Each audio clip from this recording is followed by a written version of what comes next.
मावजी महाराज का स्मरण करते हुए गारंटी दी थी कि जादूगर का जादू नहीं चलेगा। वागड़ ने, राजस्थान ने मोदी की वाणी का मान रखा। इसके लिए आप सभी का मैं सिर झुका करके वंदन करता हूं। महाराणा प्रताप, बंसिया भील और गोविंद गुरु के शौर्य की ये भूमि आज शक्तिशाली भारत के लिए मजबूत सरकार का प्रण ले रही है। चारों तरफ मैं राजस्थान में जहां जहां गया हूं, हिंदुस्तान के जिस जिस कोने में पहुंचा हूं अब तक, चारों तरफ एक ही बात गूंज रही है। फिर एक बार, फिर एक बार, फिर एक बार। भाइयों और बहनों, पूरे वागड़ से भाजपा का रिश्ता बहुत पुराना है। यहां की वीर धरा ने हमेशा भाजपा पर अपना विश्वास जताया। आज की वैश्विक परिस्थितियों में पूरे वागड़ का भाजपा के साथ रहना ये बहुत जरूरी है। आज भारत में स्थिर सरकार का, मजबूत सरकार का होना भी बहुत जरूरी है। एक ऐसी सरकार जो सरहदों की रक्षा कर सके और जरूरत पड़े तो पाताल में भी खोजकर दुश्मनों का सफाया कर सके।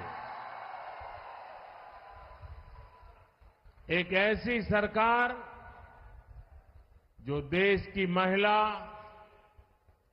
किसान, गरीब, वंचित, जनजातीय, पिछड़े वर्ग, समाज के इन सभी वर्गों को सम्मान और समृद्धि की तरफ ले जा सके। एक ऐसी सरकार जो युवाओं के सपनों को समझे और उनके लिए नीतियां बनाए। और एक ऐसी सरकार जो देश में भविष्य के हिसाब से इंफ्रास्ट्रक्चर का निर्माण कर सके। हमारा 10 साल का ट्रैक रिकॉर्ड गवाह है। ये काम सिर्फ और सिर्फ भाजपा ही कर सकती है।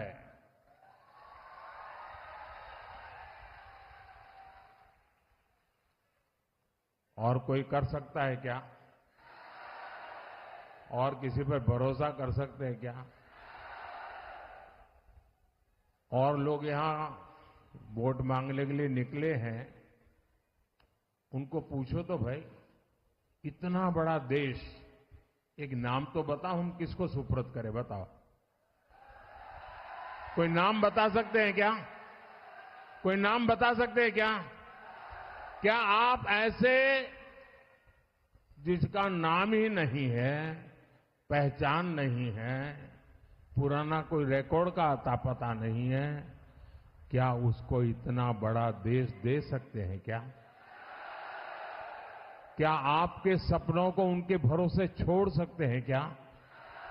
क्या आपके बच्चों के भविष्य को उनके हवाले कर सकते हैं क्या? ये मोदी है जिसको आप जानते हैं ना, जानते हैं ना। 23 साल से हो गए, 13 साल गुजरात में भी ये डूंगरपुर बांसवाड़ा के लोगों ने तो मुझे बहुत निकट से देखा है। और मैं तो आपके लिए एक प्रकार से घर का ही हूं।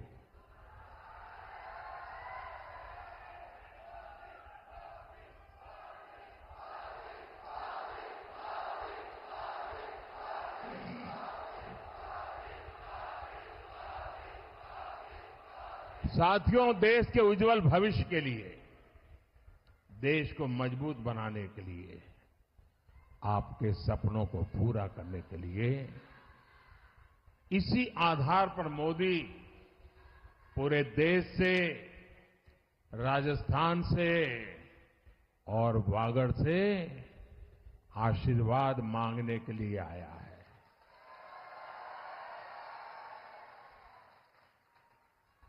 भाइयों और बहनों,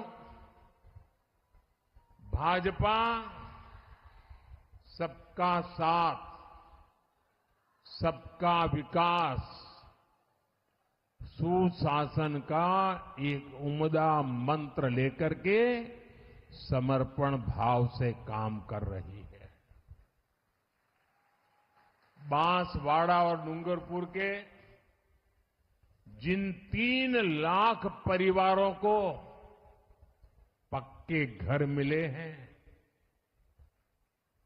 उनमें से बड़ी संख्या में हमारे आदिवासी परिवार है। आप मुझे बताइए भाइयों, 10 साल में 2 जिले में 3 लाख पक्के घर, ये काम छोटा है क्या? छोटा है क्या? गरीबों की चिंता की कि न की? आदिवासियों की चिंता की या न की? यहां बांसवाड़ा में 4.25 लाख से अधिक परिवारों तक नल से जल पहुंचा है। जब नल से जल आता है ना, तो माताएं बहनें आशीर्वाद किसको देगी? माताएं बहनें आशीर्वाद किसको देगी? और माताओं बहनों के आशीर्वाद जिस पर होते हैं, जीवन में उसको कोई तकलीफ होती है क्या? यही मेरा सौभाग्य है कि माताओं बहनों का मुझे भरपूर आशीर्वाद मिल रहा है। बांसवाड़ा और डूंगरपुर की 5 लाख से अधिक बहनों को सस्ते गैस सिलेंडर वाली उज्ज्वला गैस मिली है। अगर रोज खाना पकाना हो, धुएं से जिंदगी गुजारनी हो, और जब धुएं में कोई मां खाना पकाती है ना, तो एक दिन में उसके शरीर में 400 सिगारेट का धुआं जाता है। 400 सिगारेट का धुआं, उस मां की चिंता कौन करेगा? उस मां की चिंता कौन करेगा? ये बेटा करेगा, और इसीलिए गैस के चूल्हे दिए। कोरोना के समय हमने मुफ्त राशन की योजना शुरू की थी। दुनिया भर में बहुत बड़ा संकट आया था, लेकिन संकट में मुझे सबसे पहली याद मेरे आदिवासी भाई बहनों की आई, मेरे गरीब परिवारों की आई, मेरे दलित, मेरे वंचित, मेरे पिछड़ों की याद आई। और मुझ पर दबाव था, कोरोना के समय के अखबार निकाल के देख लीजिए। ये कांग्रेस में बैठे हुए बड़े बड़े अपने आप को ज्ञानी मानते हैं, दुनिया भर के जो अर्थशास्त्री हैं मुझ पे दबाव डालते थे कि रुपये दो, उद्योग वालों को रुपये दो, अलग अलग काम करने में, वरना बहुत बड़ा तूफान मच जाएगा, अर्थतंत्र खत्म हो जाएगा, लोगों की नौकरियां चली जाएगी, लोग भूखा मरेंगे। मैंने उनकी एक बात नहीं सुनी। किसी भी धनी आदमी को मैंने 1 रुपया नहीं दिया। अगर मैंने दिया तो गरीब को मुफ्त राशन दिया। तिजोरी खाली कर दी, लेकिन मैंने पक्का किया कि गरीब के घर में चूल्हा जलता रहना चाहिए। गरीब का बच्चा भूखा सोना नहीं चाहिए। गरीब की मां के आंख में से कभी आंसू नहीं टपकना चाहिए। और इसलिए मैंने मुफ्त राशन की योजना चलाई है। और मैं आज फिर गारंटी देने आया हूं, आने वाले 5 साल मुफ्त राशन मिलता रहेगा। इसका सबसे अधिक फायदा मेरे आदिवासी परिवार को, मेरे दलित परिवार को, मेरे पिछड़े परिवारों को हुआ। पानी और गैस के बाद अब मोदी का मिशन हर घर सूर्य घर बनाने का है।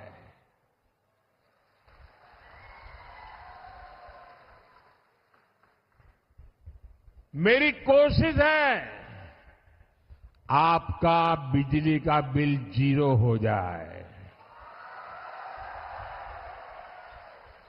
यानी सरकार घर की छत पर छोटा सा सोलर प्लांट लगाने के लिए आपको पैसे देगी, आर्थिक मदद करेगी। जितनी जरूरत है उतनी बिजली फ्री आप 0 बिल से खुद उपयोग करो, और अतिरिक्त बिजली है तो सरकार खरीदेगी और आप अपने घर में बिजली से कमाई करो। ये काम मोदी हर बार कोई नया काम आप ही की सेवा के लिए करता है, आपकी मजबूती के लिए करता है, क्योंकि मुझे मेरा देश मजबूत बनाने के लिए हर परिवार को मजबूत बनाना है। भाइयों बहनों, आप लोग चुनाव प्रचार में जाते होंगे, जाते हैं, लोगों को मिलते होंगे, मिलते हैं, तो मेरा एक काम करोगे? ऐसे नहीं हाथ ऊपर करके पूरी ताकत से बताओ, मेरा एक काम करोगे? पक्का करोगे? अभी जब आप प्रचार में जाएंगे तो हो सकता है किसी गांव में 1-2 ऐसे परिवार मिल जाए जिनको अभी गैस चूल्हा नहीं मिला होगा, 1-2 परिवार मिल जाए जिनको अभी नल से जल नहीं मिला होगा, कुछ परिवार मिल जाए जिनको अभी पक्का घर नहीं मिला होगा, कुछ परिवार ऐसे होंगे पहले की तुलना में अब 2 परिवार बन गए होंगे और घर की जरूरत होगी। तो मेरा एक काम करना है, उनको बता देना कि मोदी ने गारंटी दी है कि 4 जून के बाद, नई सरकार बनने के बाद, मैं उनके ये अधूरे काम भी पूरे कर दूंगा। ये मेरी गारंटी पहुंचा दोगे? जो भी सुविधाएं मिलने के लिए वो पात्र है और अब तक अगर पहुंची नहीं, कुछ लोग छूट गए हैं, तो मोदी उनकी भी गारंटी लेता है। साथियों, आप में से जो लोग भी मेहनत करते होंगे, नौकरी करते होंगे, कमाते होंगे, आपके परिवार में बुजुर्ग होंगे, बूढ़े माँ बाप होंगे, नाना नानी हो सकते हैं, चाचा चाची हो सकते हैं। अब आप इतना काम करते हैं तो आपका मन रहता है कि भाई कमाई का कुछ पैसा बच्चों के भविष्य के लिए लगाएं। लेकिन परिवार में बुजुर्ग माँ बाप है, उनको और कोई खर्चा नहीं होता है, लेकिन कोई बीमारी आ जाए तो दवाई का खर्चा तो हो ही जाता है। और वो उम्र भी ऐसी होती है कि दवाई का खर्चा होना ही होना होता है। मैं आप सबको कहना चाहता हूं, ये जो दवाई का इलाज का बोझ आप पर है ना, जैसे वो आपके माता पिता है, वैसे ही वो मेरे माता पिता भी है। और इसलिए आज आपके माता पिता का खर्च दवाई का आप उठाते हैं ना, 70 साल की ऊपर के आपके परिवार के बुजुर्गों की इलाज का खर्चा अब ये आपका बेटा उठाएगा।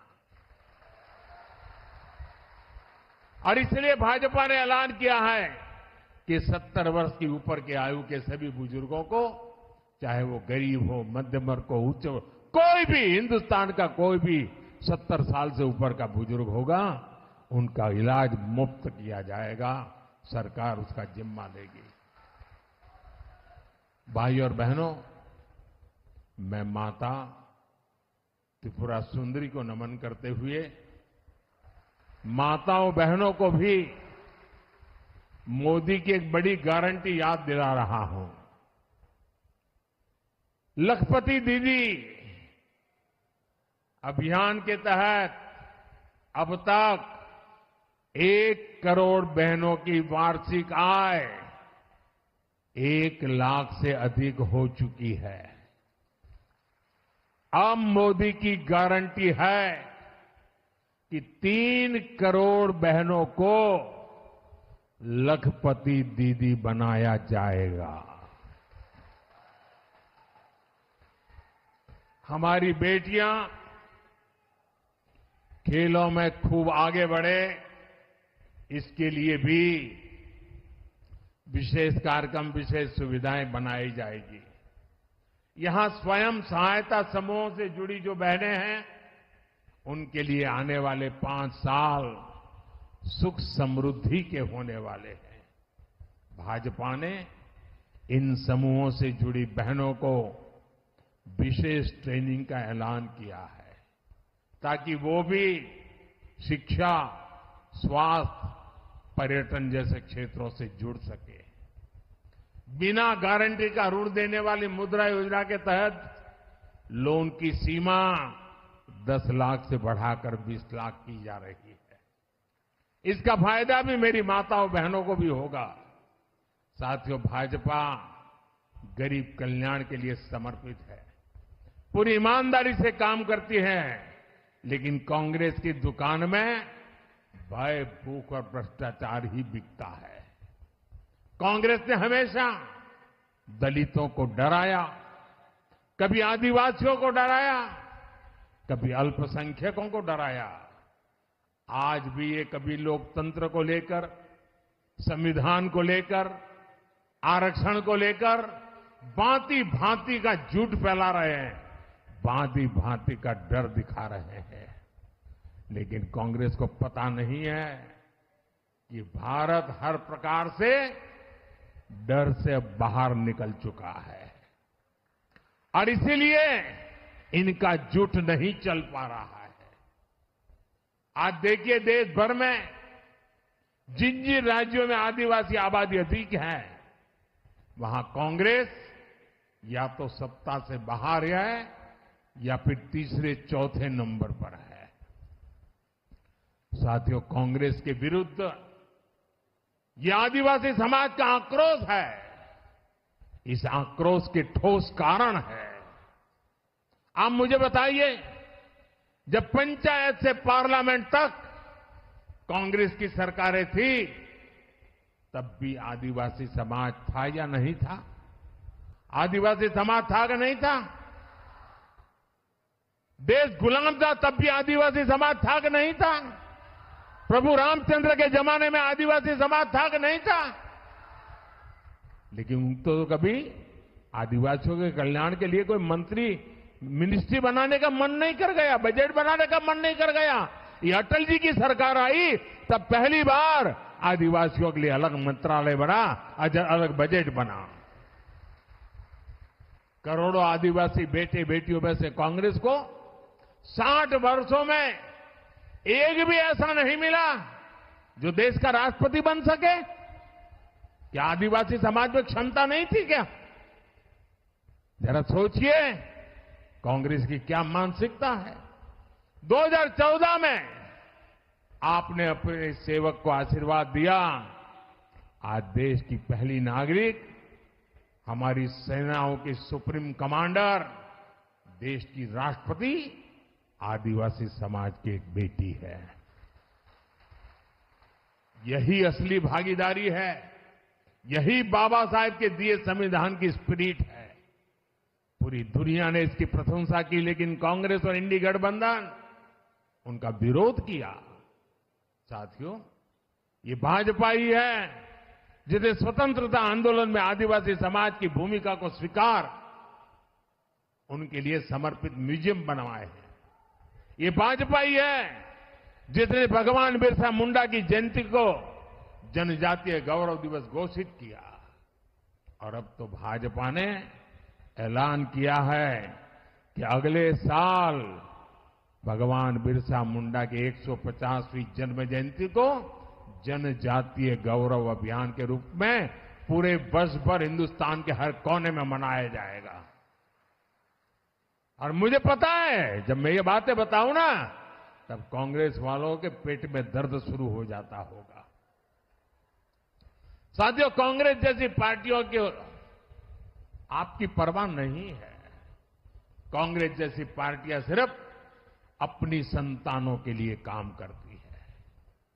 आप सारे कांग्रेस के नेता देख लीजिए, वो अपने संतानों के लिए ही लगे हुए हैं। इंडी गठबंधन के सारे लोग अपने बच्चों को फिट करने में लगे हैं। और मोदी क्या कर रहा है?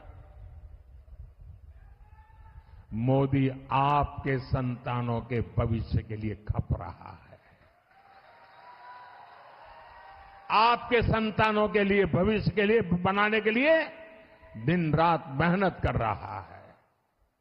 अब आप देखिए, माता को गर्भ के दौरान अच्छा भोजन मिले, इसके लिए भाजपा सरकार हर गर्भवती मां को 6,000 रुपया दे रही है। आदिवासी समाज को सिकल सेल एनीमिया से मुक्ति दिलाने के लिए मिशन तेज गति से चल रहा है। इस अभियान के तहत अब तक देश भर में 2.5 करोड़ से अधिक आदिवासी साथियों की मुफ्त जांच की जा चुकी है।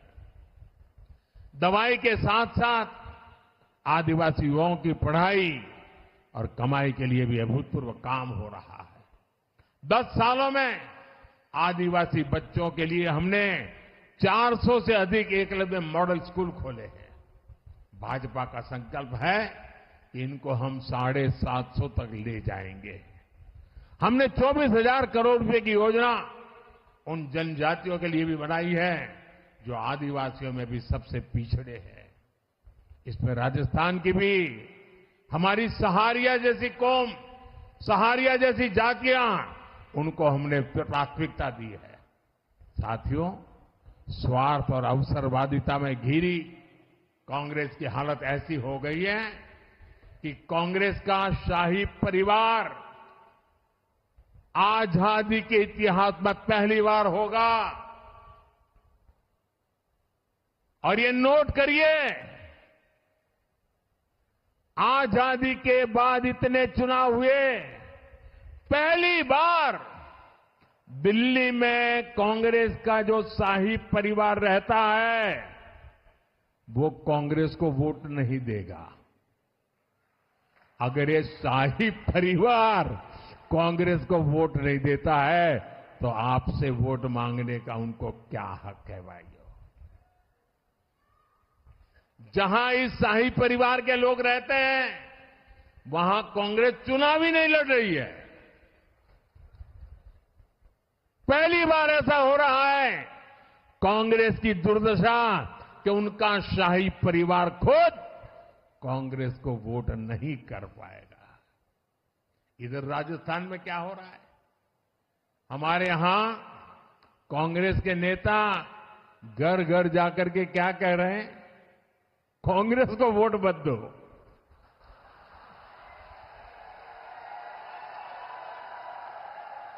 कांग्रेस पार्टी।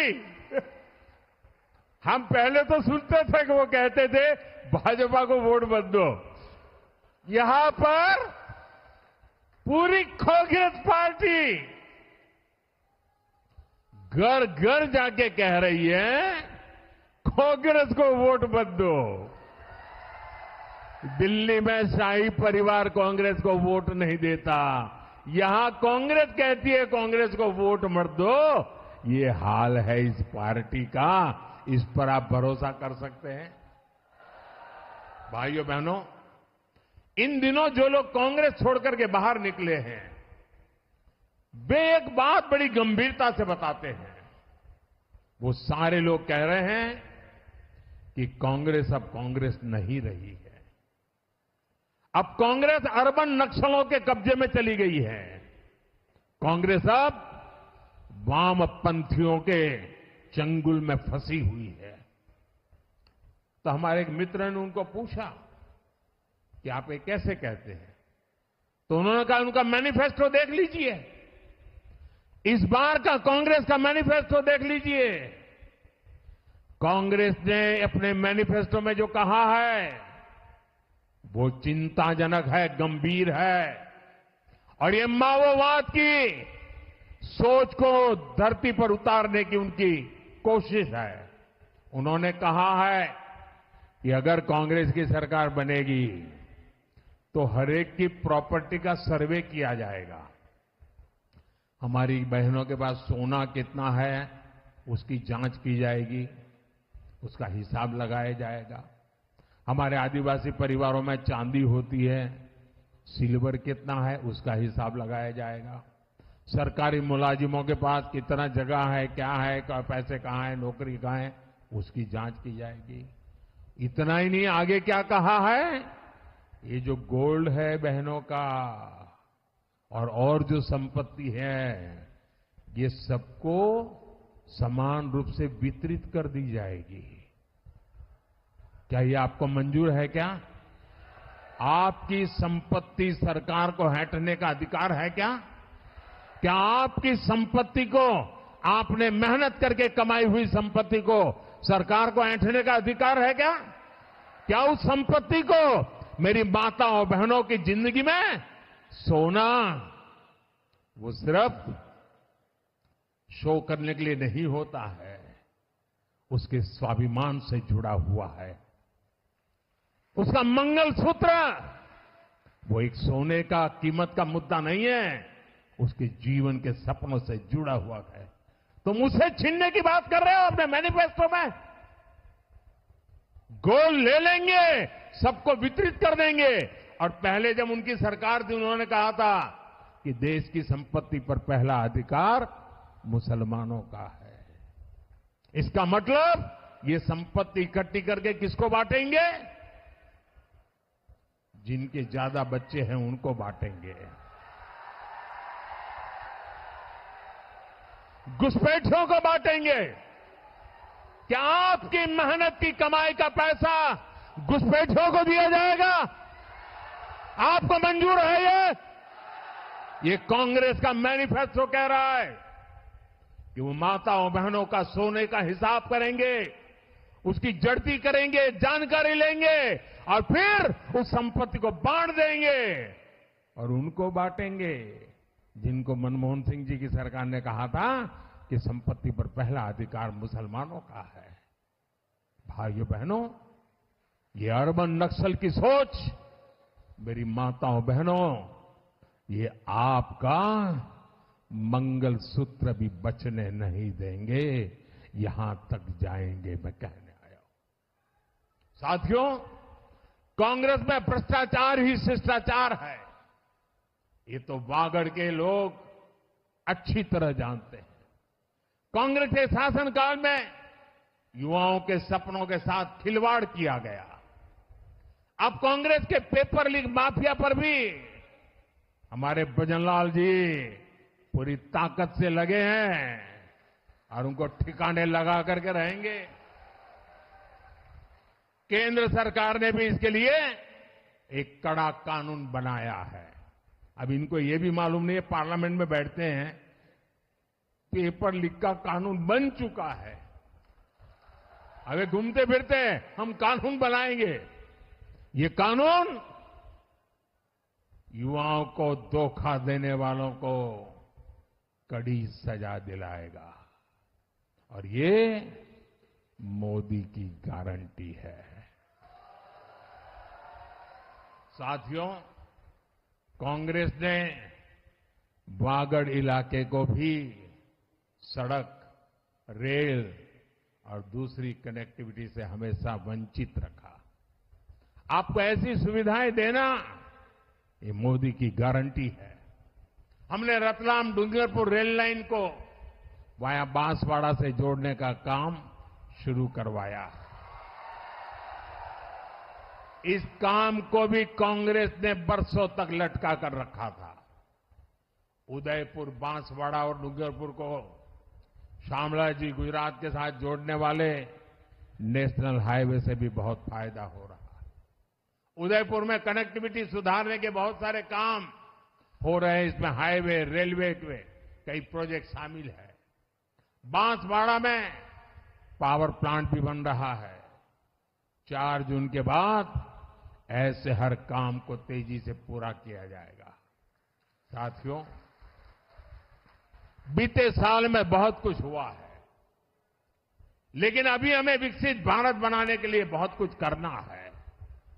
मोदी का मिशन है 24/7 फॉर 2047। मैं आपको भी इस मिशन से जुड़ने के लिए आमंत्रित कर रहा हूं और इसके लिए 26 अप्रैल को भारी मतदान जरूरी है। बांसवाड़ा से हमारे साथी भाई महेंद्र मालवीय, उदयपुर से मन्नालाल रावत संसद पहुंचेंगे तो मोदी के मिशन को मजबूत करेंगे। और हां, आपको बागीदोरा उपचुनाव में भाजपा प्रत्याशी सुभाष तमोलिया जी को भी अपना प्रचंड समर्थन देना है। आप घर घर जाना और सबको कहना मतदान अवश्य करें। कहेंगे? मतदान करने के लिए कहेंगे? अब मुझे बताइए, हमें लोकसभा भी जीतनी है, ये असेंबली का चुनाव भी जीतना है, लेकिन ये जीतना है तो क्या करना पड़ेगा? क्या करना पड़ेगा? ज्यादा से ज्यादा मतदान करना पड़ेगा। करेंगे? मतदान करने के लिए जाएं तो गांव में, बूथ में एक पूरा उत्सव का वातावरण बनाइए। गाने गाते गाते सब माताएं बहनें वोट करने के लिए जाए, सामूहिक रूप से जाए। देखिए, एक माहौल बन जाएगा, लोकतंत्र का उत्सव बन जाएगा। और दूसरा काम, हर किसी का एक ही संकल्प होना चाहिए, हम हमारा पोलिंग बूथ जीत के रहेंगे। हमारा पोलिंग बूथ हम हारेंगे नहीं। हमारे पोलिंग बूथ में हम भाजपा का झंडा झुकने नहीं देंगे। इसकी चिंता करेंगे? पक्का करेंगे? अच्छा, मेरा एक काम करेंगे? क्यों ठंडे हो गए? ये मालवीय जी के लिए कहा तो सबने कहा करेंगे। अब मैं कह रहा हूं मेरा काम करेंगे तो ठंडे पड़ गए। जरा हाथ ऊपर करके बताइए, मेरा काम करेंगे? पक्का करेंगे? अच्छा, एक काम करना, घर घर जाना और हर घर में जो भी बुजुर्ग हो उनको कहना अपने मोदी भाई बांसवाड़ा आए थे और मोदी भाई